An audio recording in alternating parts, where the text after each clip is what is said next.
All right, y'all. Welcome to the Gravity Train podcast, deep podcast dedicated to helping you become resilient against the forces that pull you down. This is a family podcast. Me and my dad run this podcast together. And so I'm going to let my dad introduce himself here before we get into the topic. Hey everybody, my name is Kleber Rodriguez. And I'm an ultra runner and I'm the coach. I'm ahead of the running side of the business here, and I'm here to help you to understand this side of the sports. So I'm here to help you to move forward on that. And today we have Bruno here that's going to talk about kinetic chains. And I want to learn about this too, because I mean, you're the master on this, Bruno. So I'll let you talk more today than the other podcasts that you've done. Okay. So I just want to start by let's paint a picture. Okay. So this is a picture. Your knee hurts. You go to physical therapy. You do the exercises, you ice it, you rest it, you do the whole rice thing, and it still hurts, right? You do 8 months of PT and you go, what the hell? I thought physical therapy was meant to fix my knee. And this is the problem that we're going to address today. Pain is a symptom of a systematic problem. And this is what kinetic chains are. Put simply, your body works like a chain and there's multiple links on that chain. If you feel pain, it's yes, the pain happens in one part of the chain, but your whole body is affecting that pain point. And so what we're going to dive into today is what those chains are, how you're training in your day-to-day life that doesn't allow you to actually address the real problem. And then what are some solutions? So at the end of the day, it's I like this saying, it's easy, but it's not simple. Okay. Yeah. So we need to define a kinetic chain. Okay. So there's two types of way of you training your body. There's open chains and closed chains. So for example, here, if you're watching on the screen, okay, if I put my hand on my head and I rotate my shoulder, this is called a closed chain exercise. That means my arm is on a surface and I have a limited amount of motion. Okay. An open chain is when my hand is not on anything and I can either move my shoulder this way, or I can move my body around my hand. This is an open chain. Okay. Depending on how we're going to address problems, we need to use one or the other. Okay. Most PTs, they use a lot of closed chain. Okay. Meaning put your foot on the floor and then you open your arms, grab a band, and then do these shoulder extensions. That's good, but that's only part of the solution. You also have to have the ability to move your spine around your shoulder. And we'll talk about this later, but a lot of shoulder pain actually happens because your spine is moving in asymmetrical ways, or it's off, or it's twisted, or it's not bending so much. And so that's sort of just the groundwork. We need to understand that there's open chain and closed chain, and depending on the type of how can I say this, the type of solution we're trying to implement, or the type of problem solving we're trying to use, we need to know, are we doing open chain or closed chain, right? So my training, I'm training in functional patterns. And so everything that we do revolves around the gait cycle. And what the gait cycle is our body was meant to run and throw things and walk, right? Over millions of years, our bodies evolved to to have this muscle on our skeleton so we can travel, because we were nomadic people, right? So we would always travel through space. We would walk, we would throw things, we would hunt, we would carry. And so all of our muscles are meant to work in a horizontal fashion. And so when we're maybe I'm getting a little bit off track because that's something else. But for you to understand, our muscles evolved so they can help us move through space, right? And that's basically what a kinetic chain is. It's allowing you to move either an object or move power, like a punch or a spear or a kick, through your body so you can generate the most amount of power. Does that make sense? Yeah, that's just kind of a sidetrack. That's really when you talk, you see like boxers or someone that's gonna punch. When you're gonna punch, you're gonna kind of you don't want to just throw your arm, right? You want to use your leg, your body movement to to amplify the power, right? So it's not you're not just punching. You're using your whole kinetic movement, right? Yeah, exactly. Exactly. And we both have clients. You and me, we share a client together, and we won't say her name, but she's in the process of trying to qualify for the Boston Marathon, right? And so for her, she wants to be more powerful. She needs more power in her legs, right?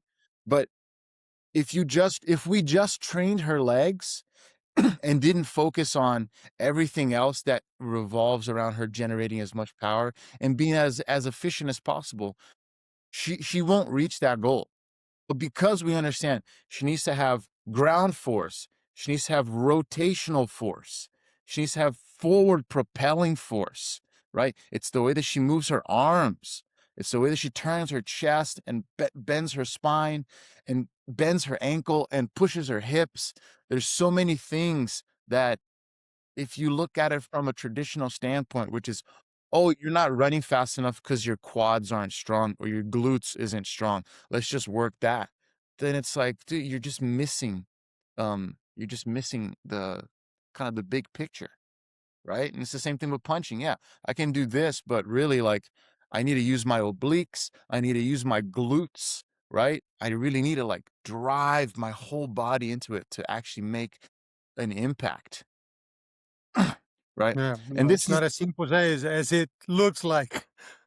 like I said, right? It's well, I guess this is kind of counter, but it is simple, but it's not easy, you know? Yeah, It, with time becomes like a kind of a intuitive, right? But as you train, I mean, at the beginning, as I tell my runners, some of the drills that we do, some of the ways that we run, they may feel awkward when you're training techniques because you're not used to do that. But you gotta get to the point where that's gonna be okay. That's the normal way I do it.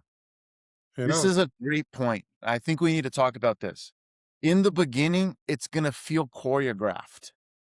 In the beginning, it's gonna feel like you're pretending, right? And it's like, oh, this isn't really gonna stick. I'm just pretending to do this, Yeah. right?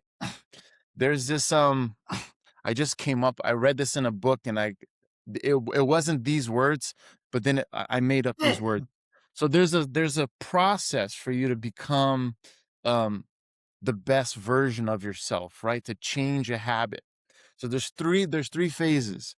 Awareness, okay, is the first phase where a coach like me or you watching video, you go, "Oh, that's what they're doing." Or as a coach, you go, "Hey, you're doing this thing, change it." Right? So you become aware of the problem that's stopping you from progressing. Once you're aware of it and you're exposed to that problem enough times, then you start to do the corrections on your own with less oversight, and that autonomy, right? You're autonomous, right? Just like an adult, they know they have to brush their teeth. They don't need their parents to keep telling them. They know they need to put gas in the car. They know they need to go to the dentist once a year, twice a year. I go once a year. Okay. And so, so you know you got to do these things, right? And so you're autonomous, right? You can do things on your own now, right?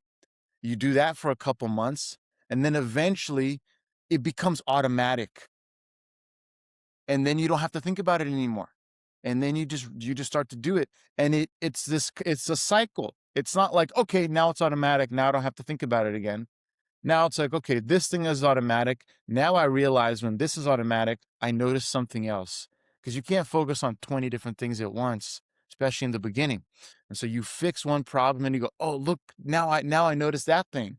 And then you go through the same process again. And then the first thing that you corrected now starts to slip. And then you got to mix it in until eventually, man, you're like, I'm using my legs, I'm using my arms, I'm using my spine, I'm using my neck, and it's like, "Whoa, now this Yeah. feels good." It's like posture, right, Bruno? I remember that you used to pick on me.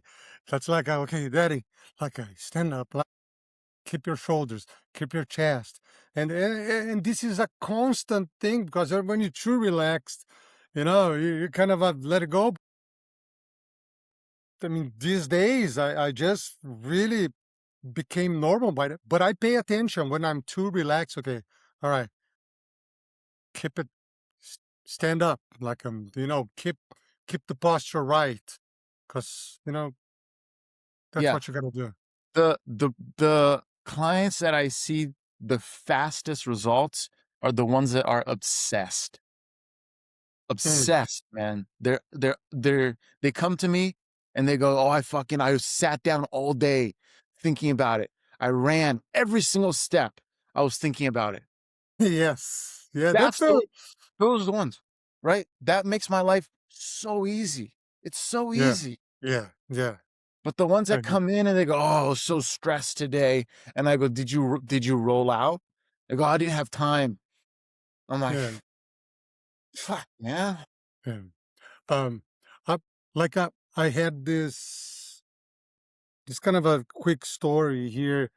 I have this person, this kid that he has problems with alcohol, and I'm trying to bring him to sobriety and to run and all that. So I'm helping him, and then I keep pushing him. That he ran with me once so far, and he skipped three.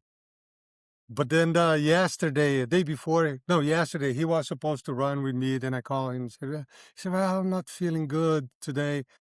And then today I call him, so let's go tomorrow. And he said, okay, no, I just want to tell you that I didn't run with you yesterday because uh, my body was okay, but my mind was say, man, this is exactly the days. If you have to pick a day to go out and run, that would be the day.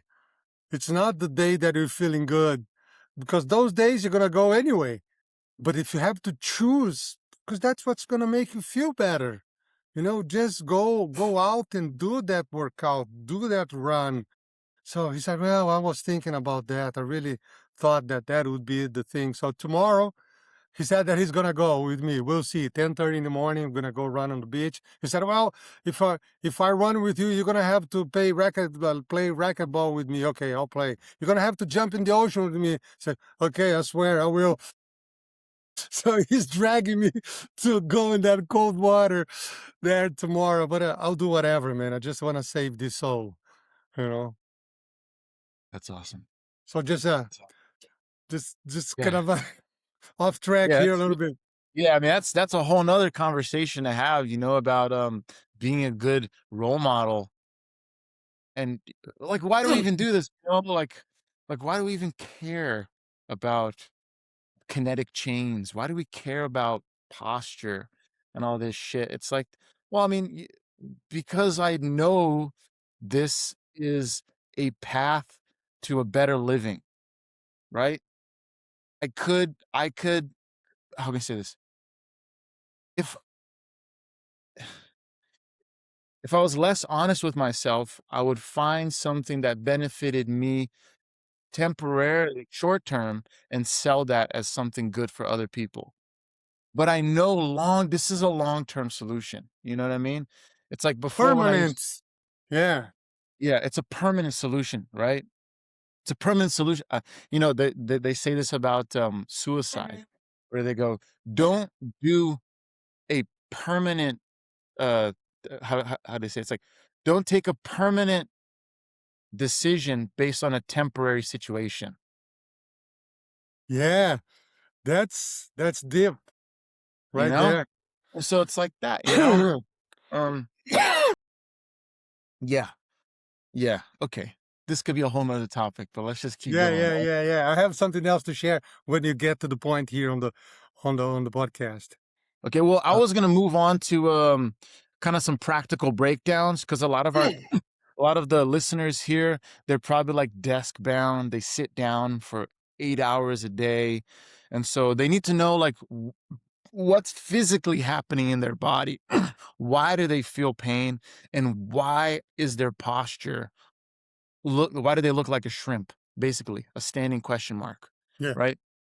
Do you want to talk about that? You want to No, finish no, what go you ahead. Go ahead. Go ahead. okay.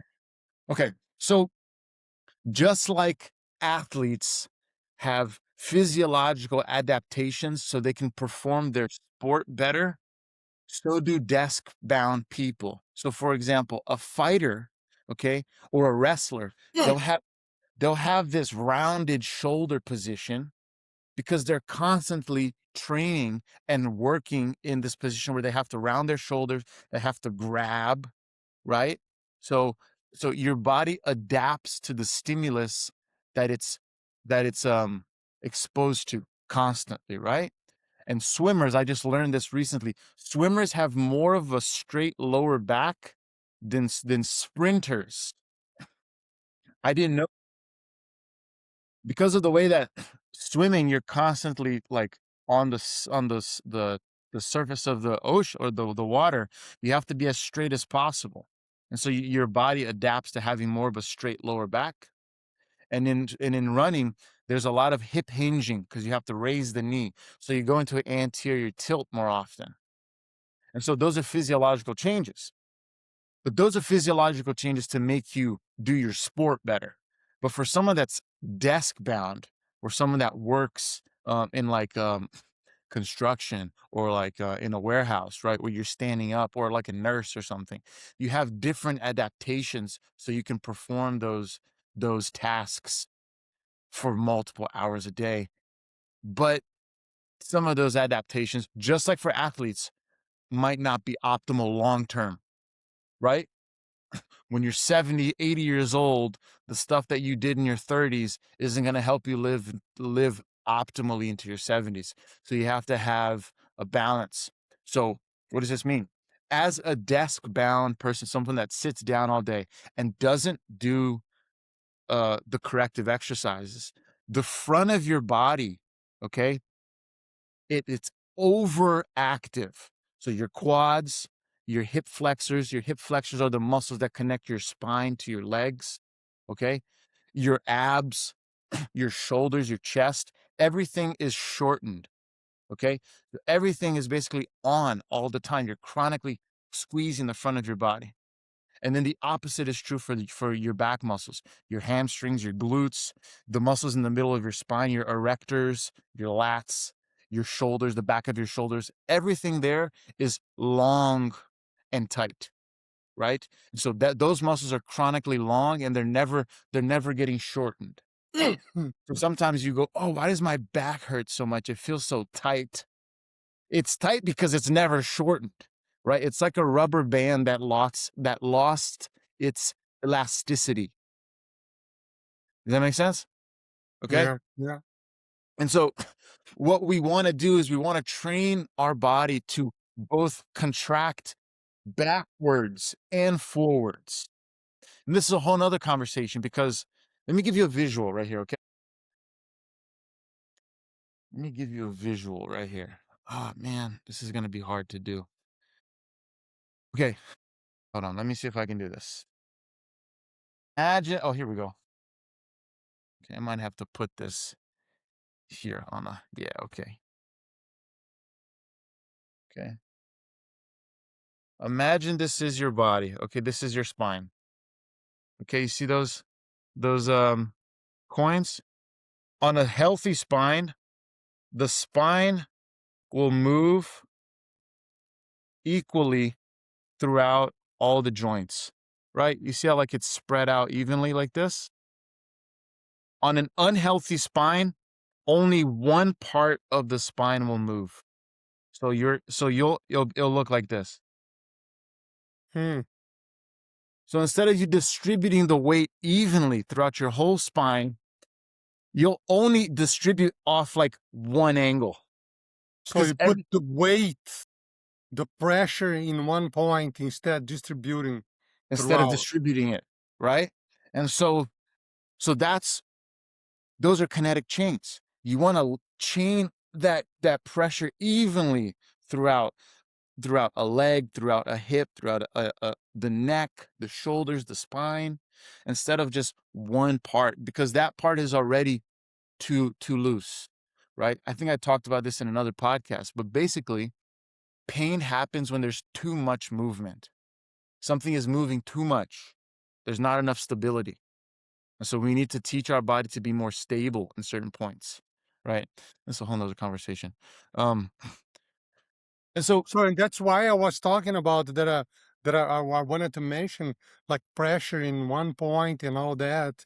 That these two kids that came to me, one was 31, the other one is 26, 27, and we were running here like this trail. I mean, a lot of steep climbs, but this kid, one told me, oh no, he's gonna be doing fine because he's always in the gym. So he's a gym guy. I said, okay, well, we'll see. You'll see. So we start running. So we did like a 50 minutes run. At the end of this run, I mean, a trail run is, you know, it's all, it's not like running the asphalt plain. There's a lot of movements in your hip, in your ankles, angles. You push different directions. I mean, at the end of the halfway, actually, the kid was, I can't stand the pain on my back. He said, what?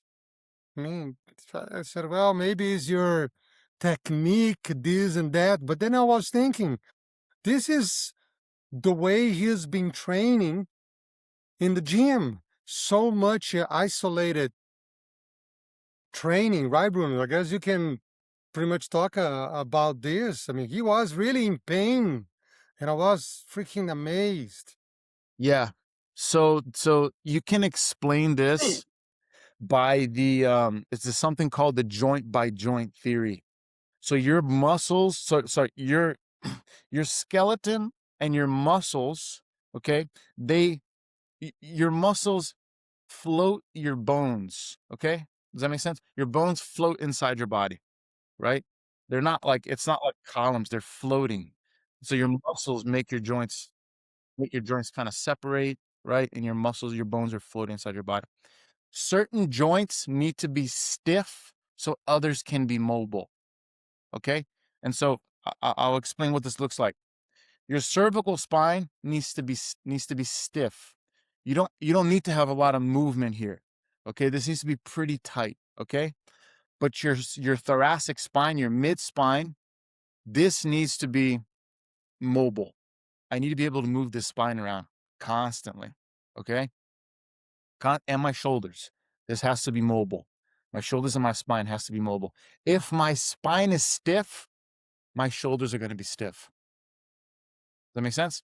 Now, my Mm-hmm. lumbar, my lower back has to be stable. Okay. So if you see somebody whose hips move around a lot, their lower back is way too loose. And that's what this guy probably has. He probably does exercises where he's I can't guess, but I would imagine he's not stabilizing that lower back as much as he needs to. So he probably doesn't have a lot of abdominal pressure. Let me finish this and then I'll talk about why this is important. So you have your lumbar, your lower back, that's stiff. Then you have your hips. Your hips need to be loose. You got to be able to move your legs around, right? And point your toes where you need them to be. But your knee needs to be stable. So you can't move your leg around and then your knee be all wiggly. So you need to have a stable knee, and then your ankles need to be mobile again. And so there's like it's like mobile, stiff, mobile, stiff, mobile, stiff. And that's how your body finds symmetry. The problem with traditional weightlifting is you only focus on one muscle at a time. So you don't teach your body to stabilize one part while you mobilize another part, right? Does that make sense? And that happens because you're either doing this like on a fixed machine, right? That you're Exactly. sitting or Exactly. And so everything that most things that gym bros do is sitting down, right?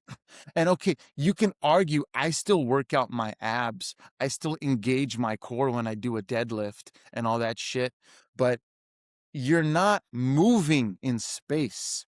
You're not activating gravity, which is the which is what everyone just pretends like it doesn't exist. Like gravity is pushing you down. You have to fight it.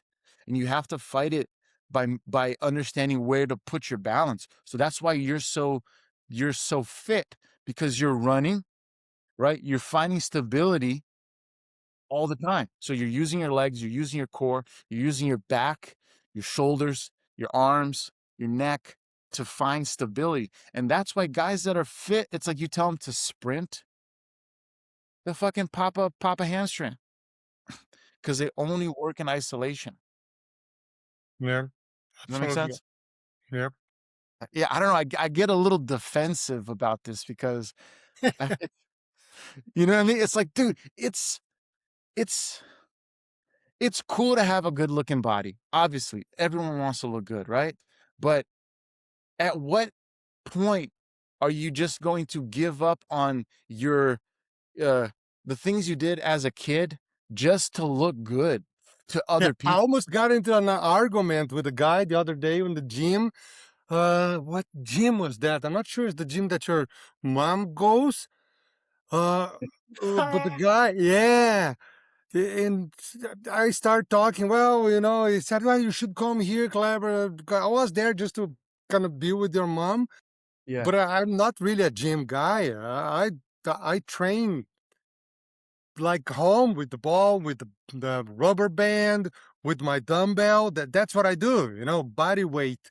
But then I tried to tell this guy, he got all defensive, and I tried to come with my theory, and he came with his. So, well, this is not going a good place. So it's all good, man. So I Yeah. ended the conversation because Yeah. he always had something to tell, and I had something to counter, attack.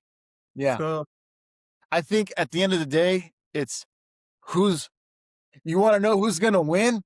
See who's gonna age better. yeah, 30 That's the years. We'll metric. talk. Let's put in Yeah. the plug Yeah. here. Yeah. Talk to me in 10 years. Let's Yeah, see. yeah, That's all I say. You talk to me in 10 years. You like snowboarding? Go snowboard. You know what I mean? You yeah, know what I mean? Go do that. Let me know. true. Yeah, That's what it comes down to. Can you do the thing that you want to do? You know? absolutely. Yeah. And so I guess Maybe, yeah. at this point, I just wanna, give somebody something that they can do. Like you even start to train this kind of stuff, right? It's I'm basically trying to scare you guys into changing your behaviors, right? And so I can talk about a conversation about I want to tell a story about scaring someone into changing their behaviors. But let me tell this to That's you now. one way of doing it, you know. It worked for me, right? Yeah, So one thing that someone can do if you want to start to practice this is grab a pulley machine and just start to rotate, like pull the pulley machine, keeping your hips facing forwards.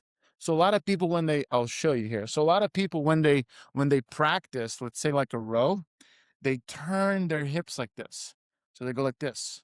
Or when they're chopping sideways, they chop like this, right? And yeah, you can see my knees rotate.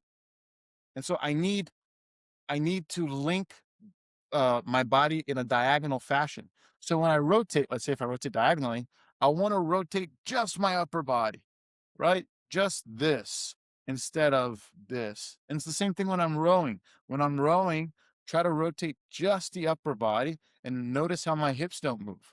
And just start practicing that. You can practice that with like a dumbbell, with a kettlebell, rotating the kettlebell without turning your hips, sideways with the kettlebell without turning your hips, landmines, anything where you can stabilize the hips, which would be stabilize the lumbar, and then rotate the upper body here. That's going to start to give you. And and this is a different way of thinking because you're consciously stabilizing your hips. It's a different thing from being a machine and locked in there, right? Yeah. So that's the difference, I guess, because then you think, okay, well, but when I'm in a machine, I'm doing this and my hips are stopped. Yeah, but your hips are locked. Yeah, it's You're different. not consciously putting the like the power to hold, because you have to really consciously, right, hold Yeah. this. Yeah, I mean, you're working your state, you're using there's this saying where you have this is Max Holloway's quote. You have show muscles and you have go muscles, Huh, right? okay. And so a lot of people they just do the show muscles. Look at my big muscles here, bah.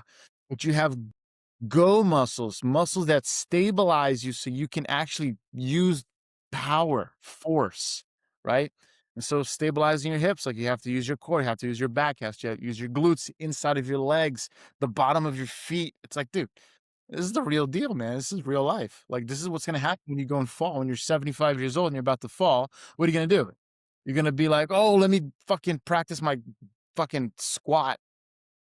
No, you need to have stability in your feet, man. You need to have like this, this balance right here. Yeah, got it. Okay. So I guess we've understood that you need to move away from isolation. You need to work more towards integration, right? We need to start to sequence our bodies into front chain and back chain. If you're only using, so let's say you only go to the gym and you want to use your chest here, you have to start incorporating chest and abs, and then chest abs legs, and then chest abs legs, and take a step. So you use your back muscles. So we need to like just like a song, like there's a beginning, middle, and an end. You have to trigger that story, like, because that's what your body is made for. It's to propel yourself forward, right? Move, right? And so let's just do a little recap here before we're done. So key takeaways: your body is a linked sense system. Okay, the modern fitness industrial complex teaches you that you can just work on your muscles individually and you'll move well, and that's fucking bullshit. Just watch any video of a professional boxer against a bodybuilder and you'll see immediately that that's not true, right? So we need to be working these chains, posterior chain, anterior chain, um the spiral lines. This isn't theory. This is all like facts you can find online. This is real shit, right? And lastly, you have to start to incorporate a little bit of rotation, right? And so that's our core message. I wanted just to kind of retract here and talk about that story of scaring me into changing my behavior. Okay. Huh. I don't know.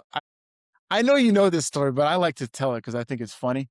So when I was like maybe, I don't know, man, 18, 20, 21 or something like that, I was at home with my friends, and you guys weren't home. Okay. I think maybe you were in Brazil and it was just my mom. Um, they came over and they brought like, I don't know, whiskey or alcohol or some shit, and we were basically gonna drink and play video games at night. That's what we were gonna. We're just gonna hang out at the house and just play video games and drink. And so we start drinking, we start playing video games, and I get like, oh man, I feel sick, so I need to go to the bathroom. So I go to the bathroom and I start throwing up, and I'm so drunk that I can't stand up. So I'm just like inside the toilet, like, fuck. I'm so sick and I'm like throwing up inside the toilet. And I stay there for a while, and at some point I just black out.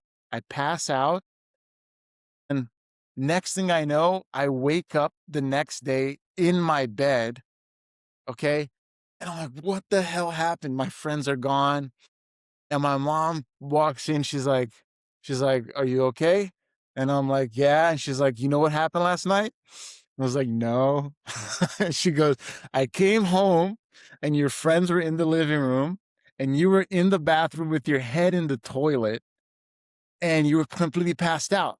And I was like, "Fuck." And then I look over my bed and there's a bucket next to my bed with like a IV, like a bag and like a tube and like a syringe. And I was like, "What's that?" And she goes, and she goes, "I had to call the ambulance last night and fucking get you like some IV because you were in a alcoholic coma." And I was like, "What the fuck?" I was like, "No way." She's like, "Yeah, I was really scared you were gonna die." And I was like, "Oh my God, I can't believe I just did that." And she's like, "Yeah, don't ever do that again because you don't know, might next time you might actually drown in the toilet." Toilet. Yeah. No And I shit. in my own shit, my own piss, my own fucking puke, like fucking like Elvis Presley, right? Um yeah, man, terrible. And I Yeah. believed that story for like 10 years. And then like a couple years ago, we were hanging out together, you and me, Connie, and my mom. And then I guess I guess I don't remember. I guess I told that story. I told that story. I was like, "Yeah, this one time I was drinking and I passed out, and and then my mom had to call the ambulance." And she looks at me and she goes, "You believe that story? You think that's a true story?" I was like, "No, you lied to me for a fucking decade. I believed this story." And she told me, "No, that's actually not what happened. I got home. You were in the toilet. Your head was in the toilet. I kicked out your friends, but then when I put you into bed, I I I just put a bucket next to you, and I grabbed some like bags and some tubes, and I put it next to your bed with a syringe. And then when you woke up, I told the lie. I told that lie to scare you, dude, to scare me into never drinking again. I've never drank that much. I've never drank that much since that day. And like, even though I know it's a lie now, I go, that was probably a good lie to tell me. Yeah, Yeah. absolutely, man. There's a You lot of know? you see on the Instagram people do those kind of when people get like too drunk, you know, that actually is a is a good lie because sometimes you have no limits. You think that you're invincible, you know, and that those days were kind of a scary days with friends that you had. We didn't know the outcome. We were doing our best, but I mean, you know the whole story, and maybe another podcast you can talk about your young life. But here you are, a Thank God man, I got and out of out that, of man. those bullshit things that you lived. So yeah, Yeah. That was a lot of crazy shit. Good. Yeah. Well, I'm glad I'm here now. I'm glad I'm in a better place and I'm more responsible. absolutely, Yeah. absolutely. All right, so this is it, Bruno. Yeah, this is our podcast here. If Right. Okay. I should have said this in the beginning, but if anyone is interested in having coaching with us, then you just go to our website, gravitytrain.com. There'll be a link in the bio, and then just reach out, send us a message if you want the personal training, or if you want the running coach. We have both services, and we're always expanding our products here too. All right. Good deal. Okay. Fantastic. Well, we haven't decided which one we're gonna do next, but next week we'll have our next podcast on. Yeah. Okay. Until next All week, right. y'all.